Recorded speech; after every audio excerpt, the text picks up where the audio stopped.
यह एक शिक्षाप्रद कहानी हकीम दरवेश और सिपाही की है। एक पुराने शहर के किनारे एक हकीम दरवेश रहता था।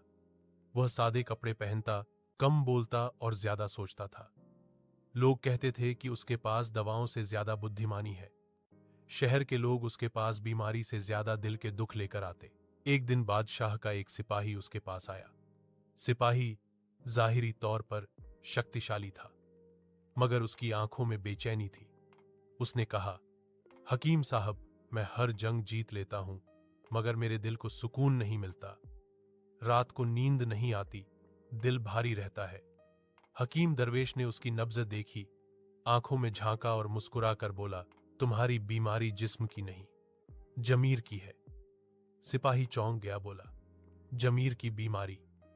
हकीम ने कहा, बताओ, क्या तुमने कभी किसी बेगुनाह को नुकसान पहुंचाया? सिपाही का सर झुक गया। उसने आहिस्ता कहा, हुक्म की तामील में एक गरीब बूढ़े का घर जलाया था, तब से दिल बेचैन है। हकीम दरवेश ने कहा, इसका इलाज आसान भी है और मुश्किल भी। आसान यह है कि सच मान लो, मुश्किल यह है कि गलती का इजहार करो।